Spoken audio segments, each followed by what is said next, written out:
Bora lá então, pessoal. Essa é a nossa mega revisão de Direito do Trabalho para a primeira fase do 36º Exame de Ordem, começando por aquela que é a melhor disciplina de todas, que é o Direito do Trabalho. Se somar Direito do Trabalho e Processo, dá um total de 11 questões, ou seja, é muita coisa.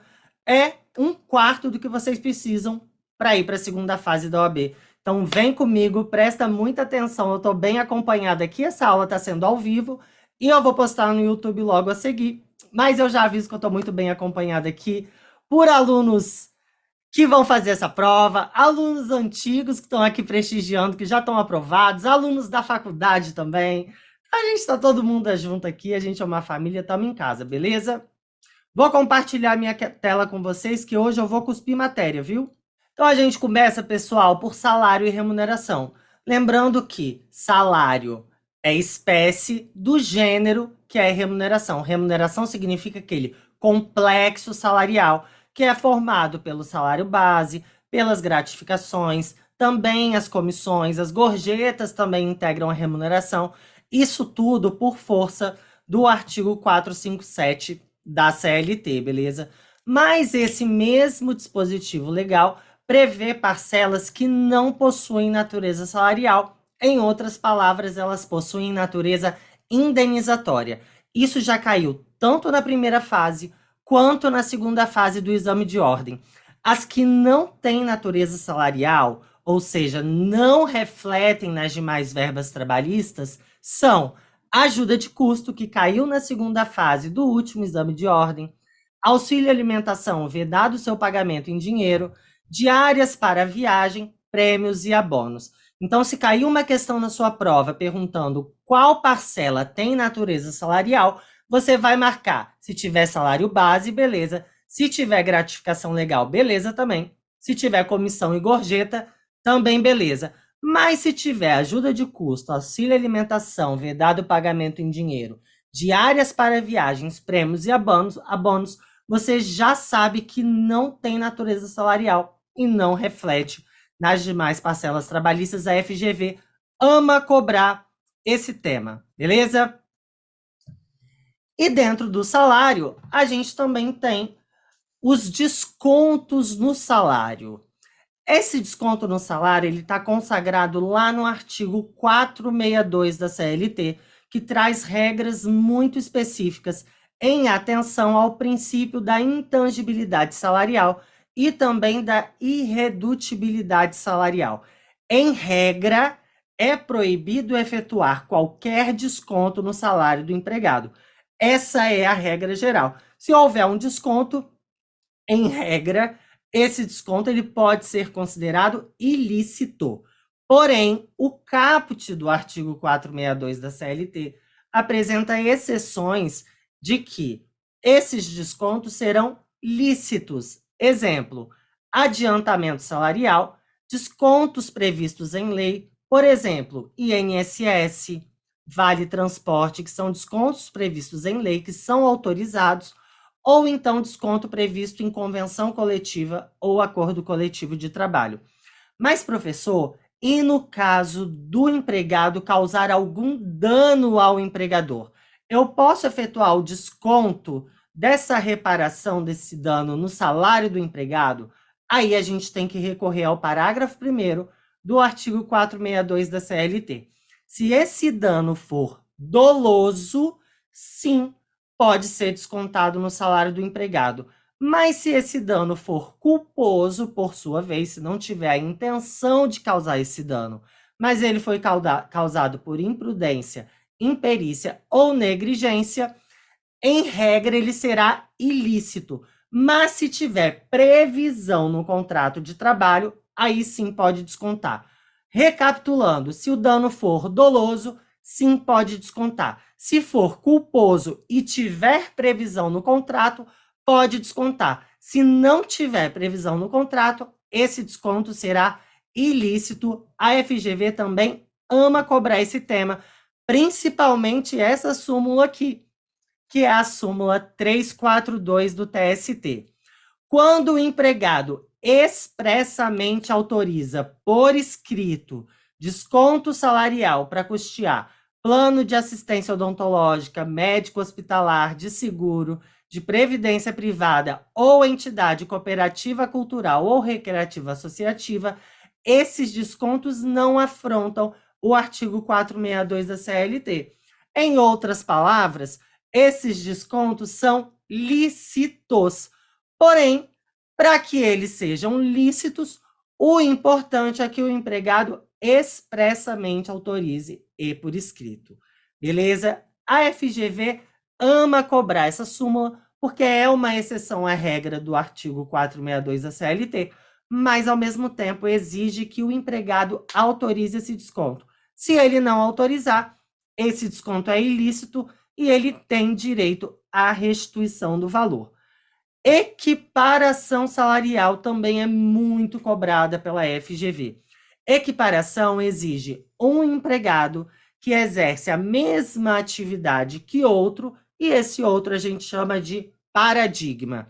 Então, o empregado ele quer receber o mesmo salário que o seu colega de trabalho, que é o paradigma. Mas para que ele tenha direito à equiparação salarial prevista no artigo 461 da CLT, ele precisa preencher uma série de requisitos. Quais são esses requisitos, pessoal? Trabalho de igual valor, com as mesmas atividades do paradigma, independente do nome do cargo, tem que ser desempenhado no mesmo estabelecimento e na mesma localidade. Inclusive, isso caiu na última segunda fase do 35º exame de ordem, caiu esse mesmo estabelecimento. Para o mesmo empregador, tem que ter contemporaneidade na prestação de serviços, ou seja, empregado e paradigma precisam prestar serviços ao mesmo tempo. Não pode ter quadro de carreira. Se tiver quadro de carreira, a gente já afasta a equiparação. O tempo na função, a diferença de tempo da função não pode ser superior a 2 anos, e o tempo de serviço para o mesmo empregador não pode ser superior a 4 anos. Além disso, é necessária a mesma produtividade e também a mesma perfeição técnica. Beleza? Esses são os principais requisitos da equiparação salarial. Uma vez reconhecida, esse empregado vai ter direito ao mesmo salário daquele empregado paradigma. Já introduzindo vocês para a segunda fase, o que é que a gente vai pedir? A gente vai pedir as diferenças salariais e os reflexos, que é a diferença entre o salário que aquele empregado recebeu e o salário do paradigma. Beleza? Outro tema muito importante é o tema de duração do trabalho. Duração do trabalho significa jornada de trabalho. Em regra, por previsão da nossa Constituição Federal, lá no artigo 7º e também artigo 58 da CLT, a jornada normal de trabalho ela é de 8 horas diárias e até 44 horas semanais. Então, tudo que extrapolar 8 horas diárias ou 44 horas semanais, o empregado ele vai ter direito ao que a gente conhece como horas extras e o adicional de 50%. Se ele trabalhar até 8 horas, está tudo bem. Se trabalhar até 44 horas semanais, está tudo bem também. Passou isso, tem direito às horas extras, que são aquelas que excedem as 8 horas diárias e as 44 horas semanais. Mas é possível que as partes estabeleçam contratos de trabalho em regime de tempo parcial, que é o que está no artigo 58A da CLT. Primeiro, o contrato de trabalho a tempo parcial, ele não excederá 30 horas semanais. Nesse caso, ele não pode fazer horas extras. Se ele trabalhar 30 horas por semana, não pode fazer nenhuma hora extra. Se ele trabalhar até 26 horas por semana, ele pode realizar até 6 horas extras semanais. Essa matéria foi alterada pela reforma trabalhista e trouxe essas duas regras. Primeiro, se trabalhar até 30 horas, não pode fazer horas extras. Se trabalhar até 26, pode fazer horas extras até o limite de 6 horas. Uma regra importante do artigo 51, parágrafo 1º da CLT, não se considera como hora extra as variações nos cartões de ponto que não excedam a 5 minutos. Eu estou me referindo àquelas variações de entrada e de saída no cartão de ponto. Se essas variações não excederem 5 minutos até o limite diário de 10 minutos, isso não vai ser considerado hora extra. Se passar esse limite, sim, vai ser considerado como hora extra. Uma novidade da reforma trabalhista está lá no artigo 58, parágrafo 2º da CLT, e a FGV já colocou essa pegadinha na primeira fase, logo depois da reforma trabalhista. Para quem não lembra, as horas em itinerário eram uma construção da jurisprudência que o empregado ele tinha direito às horas extras quando o local, né, o deslocamento entre a sua residência e o local de trabalho, ele era fornecido por transporte pelo empregador, o local era de difícil acesso, não era servido por transporte público.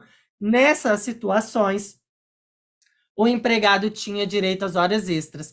Mas a reforma trabalhista ela veio e falou: epa, vamos acabar com isso aí, vamos revogar esse entendimento do TST e a partir de agora não terá direito às horas extras. Isso significa que, após 11 de novembro de 2017, com a vigência da Lei 13.467 de 2017, não há falar mais em horas extras, que é aquele tempo de deslocamento entre a residência e o local de trabalho. Mas não confundam esse deslocamento como aquela situação de deslocamento entre a portaria e o efetivo local de trabalho. Nesse caso, conforme a súmula 429 do TST, sim, vai ser considerado como tempo à disposição e pode ter direito às horas extras. Então, da portaria até o posto de trabalho, naquelas empresas grandes como a Vale, né, a Samarco, Petrobras, que são empresas com muitos metros quadrados, o tempo entre a portaria e até o empregado chegar na frente do seu computador, no local de trabalho, ou para operar determinada máquina, pode sim ser considerado como tempo à disposição. Mas entre o deslocamento da sua residência e o local de trabalho, a partir da reforma trabalhista não tem mais, viu, pessoal? Isso aqui também, esse tema cartões de ponto não cai na prova da OAB não, gente, despenca, mas assim, cai do céu com força, é muito cobrado isso aqui, principalmente porque esse artigo 74, parágrafo 2º da CLT, foi alterado pela Lei da Liberdade Econômica, que é a lei de 2019. É obrigatório o registro do ponto, ou seja, colocar a data de entrada e a data de saída, que pode ser, o registro ele pode ser manual, né, quando o empregado escreve com a própria mão, pode ser mecânico, como também pode ser eletrônico. Mas essa obrigatoriedade é somente para as empresas que têm mais de 20 empregados contratados. Antes da Lei da Liberdade Econômica, essa regra englobava somente era a partir de 10 empregados. Quando a empresa tinha mais de 10 empregados, ela era obrigada a ter cartão de ponto. Mas a Lei da Liberdade Econômica ampliou para 20 e a gente precisa ter cuidado, porque a súmula 338, inciso 1º, está desatualizada nesse aspecto, porque ela ainda consta 10 empregados. Mas aqui, de acordo com a nova previsão da lei, é obrigatório para acima de 20 empregados. Mas, professor, e se a empresa tem 50 empregados, eu ajuizo uma reclamação trabalhista pedindo horas extras e ela não apresenta os cartões de ponto? Ou, se ela apresenta os cartões de ponto, eles apresentam horários uniformes, invariáveis, todo dia aqueles horários arredondados, bonitinhos, sem variações de minutos. Nesses casos, presume-se como verdadeira a jornada de trabalho indicada pelo reclamante na reclamação trabalhista. Em outras palavras, inverte-se o ônus da prova, que passa a ser do empregador. O empregador que vai ter que provar que aquele empregado não tem direito às horas extras, já que o cartão de ponto que ele apresentou é britânico e é inválido como meio de prova, ou então ele deveria ter apresentado o cartão de ponto e ele não juntou, já que essa empresa tinha mais de 20 empregados contratados. Se tiver menos de 20 empregados contratados, não tem obrigação de anotação de horário de trabalho em cartão de ponto. Nesse caso, o ônus da prova das horas extras será do reclamante e não da parte reclamada. Pessoal, tempo à disposição também é uma matéria muito importante. Na verdade, o tema de duração do trabalho despenca muito na prova do OAB. Toda prova tem, seja na primeira fase ou na segunda fase. O tempo à disposição é aquela situação em que o empregado ele não está efetivamente trabalhando, mas ele está à disposição da empresa aguardando o seu chamado para executar ordens. E aí, claro que a FGV vai cobrar as exceções, são as exceções lá do artigo 4º da CLT. São situações em que o empregado não está à disposição do empregador, embora ele possa estar, por exemplo, ali dentro da empresa.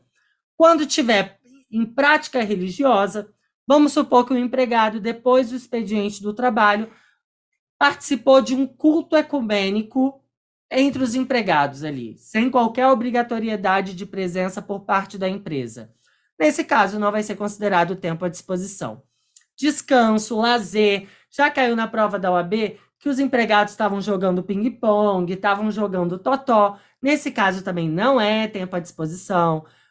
Período de estudo, período de alimentação, atividades de relacionamento social, higiene pessoal, troca de roupa ou uniforme, quando não houver obrigatoriedade de realizar a troca na empresa. Isso significa que, se o empregado for obrigado a trocar de roupa ou uniforme dentro da empresa, sim, pode ser considerado tempo à disposição. Mas se não tiver essa obrigatoriedade e ele puder trocar o seu uniforme lá da residência dele, aí não vai ser considerado tempo à disposição, beleza? E aí a gente tem os empregados que não estão abrangidos por tudo isso que eu acabei de falar para vocês. A gente tem o capítulo de duração do trabalho previsto na CLT, que abrange tudo isso, tempo à disposição, horas extras, cartões de ponto, intervalo intra-jornada. Então, a gente tem lá o capítulo dentro da CLT. Mas o artigo 62 vai dizer para a gente um rol de trabalhadores que não estão abrangidos por esse capítulo, não se sujeitam ao controle de jornada, e, em outros termos, não têm direito às horas extras. São eles os empregados que exercem atividade externa, incompatível com a fixação de horário de trabalho, como, por exemplo, os vendedores externos, mas essa condição ela tem que estar anotada na CTPS do empregado e também na ficha de registro desse empregado. Os gerentes, que são aqueles que exercem cargos de confiança, tendo um poder de gestão e de fiscalização. Então, eles dão ordens, eles fiscalizam os empregados, eles também estão excluídos do regime de duração. E, por fim, uma novidade da reforma trabalhista, os empregados em regime de teletrabalho. Mas a gente precisa ter atenção nesse inciso 3º, porque a medida provisória 1108, que foi convertida na Lei 14.442 em setembro desse ano, passou a prever 3 modalidades de teletrabalho. Teletrabalho por produção, por tarefa e por jornada. A nova disposição da CLT estabelece que, quando o empregado for contratado por produção e por tarefa, não estará sujeito ao regime de duração do trabalho. A contrário senso, por exclusão, a gente conclui que o teletrabalho por jornada pode sim ter direito às horas extras. Obviamente, a gente precisa acompanhar a evolução da jurisprudência a respeito disso, porque é uma alteração muito recente.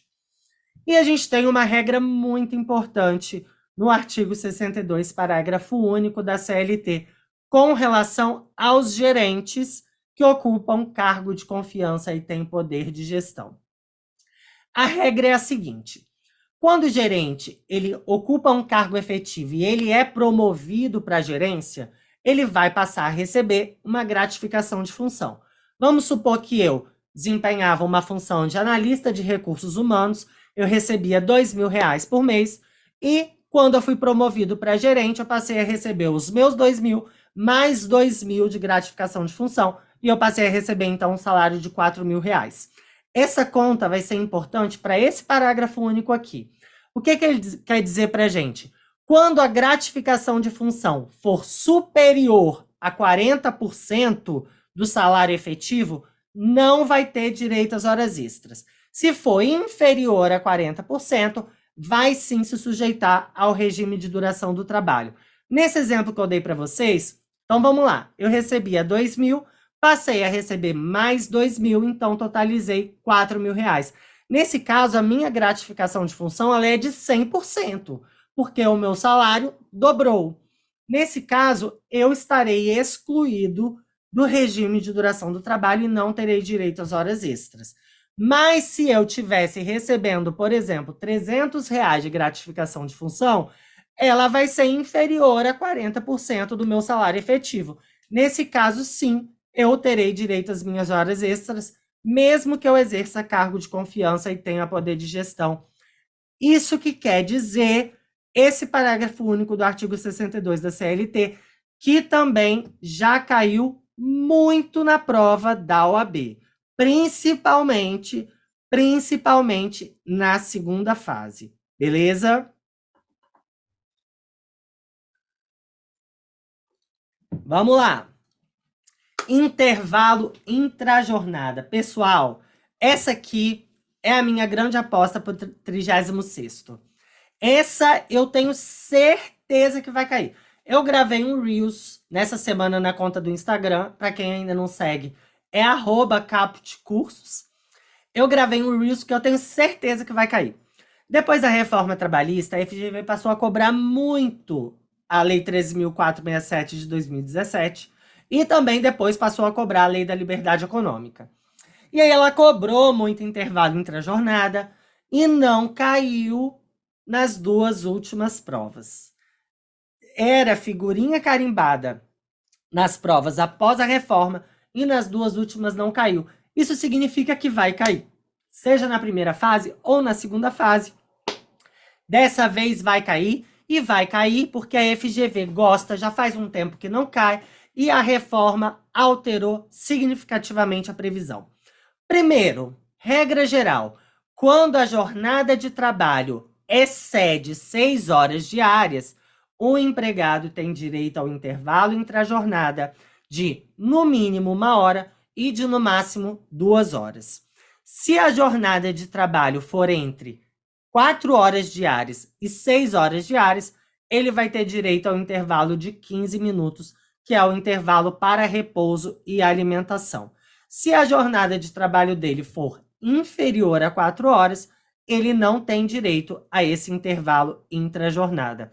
Professor, o que acontece se o meu empregador não me conceder o intervalo intrajornada, seja de 1 hora ou seja de 15 minutos? Qual é a implicação? O que eu posso pedir na Justiça do Trabalho? Nesse caso, a gente vai se socorrer ao artigo 71, parágrafo 4º da CLT. Esse sim, muito alterado pela reforma trabalhista, e claro, não é novidade para ninguém, que foi alterado para suprimir direitos. O que esse parágrafo 4º vai dizer para a gente? Olha, se o empregador não conceder o intervalo ou conceder parcialmente, vamos supor que eu trabalho 8 horas, eu tinha direito a 1 hora, mas o meu empregador me concedia 40 minutos. Ou seja, ele não me dava 1 hora, me dava só 40 minutos para eu almoçar e descansar. Nesse caso, eu posso pedir o período suprimido, que seria aquele período de 20 minutos, que é a diferença entre 40 minutos e 1 hora, de natureza indenizatória, ou seja, não há reflexos, e com o adicional de 50%. Professor, e se meu intervalo foi de 10 minutos? Nós vamos pedir o período suprimido de 50 minutos. Se foi de 20, vamos pedir de 40. Se foi de 30, vamos pedir de 30. Sempre com o adicional de 50% e de natureza indenizatória.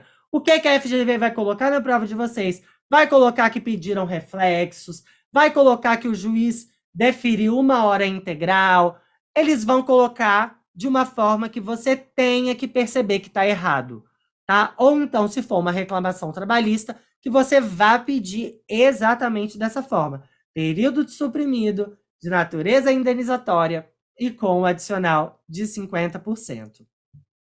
E a gente não pode confundir intervalo intrajornada com intervalo interjornada. São institutos diferentes.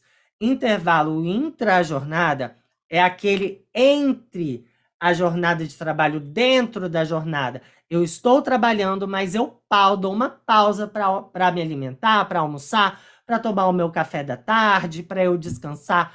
O interjornada é o tempo de descanso entre o término de uma jornada de trabalho e o início da jornada de trabalho seguinte. Esse período deve ser de, no mínimo, 11 horas consecutivas de descanso.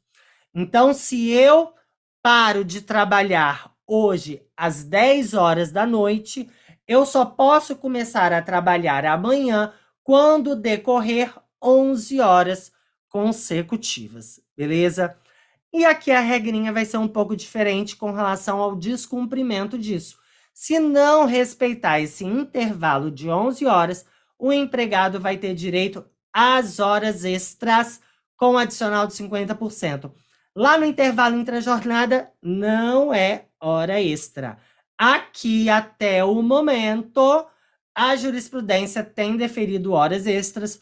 Isso pode ser alterado no meio do caminho, quando passarem, eventualmente, a interpretar essa situação por analogia ao 71, parágrafo 4º da CLT, beleza?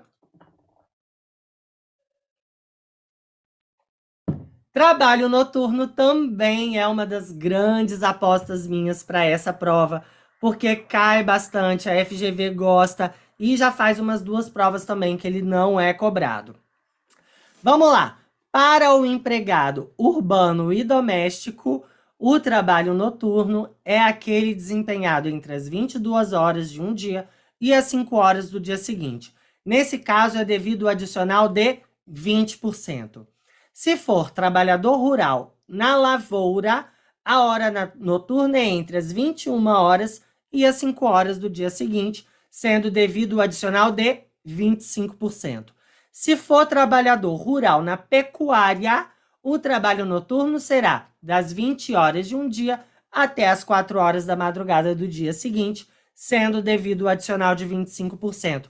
Os advogados também têm direito ao adicional de 25%, e a hora noturna é aquela compreendida entre as 20 horas e as 5 horas do dia seguinte. Lembrando que o trabalho noturno está lá no artigo 73 da CLT, mas no caso do empregado rural, há uma previsão em lei especial e também no empregado doméstico, na Lei Complementar 150 de 2015, beleza? Transferência do empregado. Transferência do empregado está dentro da temática da alteração do contrato de trabalho. Em regra, pessoal, a alteração do contrato de trabalho, ela só é lícita por mútuo consentimento e desde que não resulte em prejuízos para o empregador. Isso é o que está lá no 468, para o empregado, perdão. Isso é o que está lá no 468 da CLT e o 469 trata a respeito da transferência. É vedada a transferência do empregado sem a sua anuência para a localidade diversa da prevista do contrato de trabalho. Ou seja, o empregado ele precisa concordar com essa transferência. Mas essa transferência ela vai ser permitida, primeiro, obviamente, se ele concordar. 2, se ele exercer cargo de confiança. 3, nos contratos de trabalho que tenham essa condição implícita a transferência decorrendo a necessidade do serviço. Se não tiver necessidade do serviço, se não ficar comprovada, o TST entende que essa transferência ela é abusiva, ok? Sendo verificada a transferência, o empregado ele tem direito ao adicional de 25% enquanto perdurar a situação. Como que a FGV cobra isso aqui? Eles vão cobrar uma situação em que a transferência ela foi definitiva. Vamos falar que o empregado se mudou para outro estado, que levou os filhos, levou malicuia, matriculou os filhos na escola, comprou um apartamento, ficou lá durante não sei quantos anos. Se a transferência for definitiva, não tem direito ao adicional de 25%. Se ela for provisória, aí sim ele vai ter direito ao adicional, ok? Cláusula compromissória de arbitragem, uma novidade da reforma trabalhista, que já foi cobrada na prova uma vez, e por isso eu acho que também pode cair nessa prova de agora. É uma regra muito específica do artigo 507-A da CLT. A cláusula compromissória de arbitragem, ela só é válida nos contratos de trabalho para os empregados considerados hipersuficientes. Ou seja, a reforma criou a figura do empregado hipersuficiente. Quem é esse empregado? Aquele que recebe remuneração superior a 2 vezes o limite máximo estabelecido para os benefícios do regime geral de previdência social. Em 2022, esse teto do INSS está em R$ 7.087. Ou seja, a cláusula de arbitragem só vai ser válida se o empregado receber salário acima de R$ 14.000, né? R$ 194,22 por aí. A gente é do humanas, mas pode ser que eu tenha acertado a conta. Esse empregado, a cláusula compromissória de arbitragem é válida porque a lei considera ele com um poder de negociação maior, diferentemente daquele empregado hipossuficiente que não tem essa paridade de armas para negociar com o empregador. Mesmo porque, pessoal, a arbitragem ela vai servir para prejudicar o empregado, porque no momento da rescisão, eles vão se dirigir a uma câmara arbitral que, obviamente, vai decidir de acordo com os interesses do empregador. E não é à toa que essa cláusula vai estar no contrato de trabalho, tá? Mas se for hipersuficiente, essa cláusula é válida. Se o empregado não for hipersuficiente, a gente vai pedir a nulidade dessa cláusula, podendo pedir também a nulidade da sentença arbitral, se for o caso, ok? Para finalizar, direito do trabalho, também uma das minhas apostas, trabalho doméstico, já foi cobrado umas 2, 3 vezes no exame de ordem após a reforma trabalhista, e eu acho que tem chance de cair mais uma vez. Eu tô com esse sentimento de que vai cair ou na primeira fase ou na segunda fase. O empregado doméstico, pessoal, é aquele que presta serviço à pessoa ou à família no âmbito residencial e que essa família ou essa pessoa não explora atividade econômica e tampouco almeja obtenção de lucro. Esse empregado doméstico, ele também pode ser contratado pelo regime de tempo parcial, que a gente estudou logo ali antes, quando a gente estudou a regra geral da CLT, lembra? Pode ser 30 horas, não podendo fazer horas extras, mas se for 26 horas, ele pode fazer 6 horas extras. Mas aqui na lei complementar para o trabalho doméstico, esse regime em tempo parcial não pode exceder a 25 horas semanais. Nesse caso, é aplicável o artigo 3º da Lei Complementar 150/2015. Prof, e se esse empregado acompanhar a família ou essa pessoa em viagem, o que é muito comum, como que fica a remuneração dele? Nesse caso, as horas trabalhadas em viagem, elas são consideradas como efetivamente trabalhadas, mas elas podem ser compensadas em outro dia, de acordo com o que for combinado entre as partes. Mas, nesse caso, eles têm que celebrar um contrato escrito, um acordo escrito prevendo tudo isso, e a remuneração da hora de trabalho, ela será de, no mínimo, 25% superior à hora normal do salário desse empregado doméstico. É a regra geral que está lá no artigo 11 da Lei Complementar 150 de 2015. Então, assim, a gente encerra a nossa parte, o nosso bloco de direito do trabalho, com esses temas mais importantes, que tem muita chance de cair na prova da OAB, e a gente, no próximo bloco, vai para o processo do trabalho, e eu vou contar uma historinha para vocês. É só aguardar.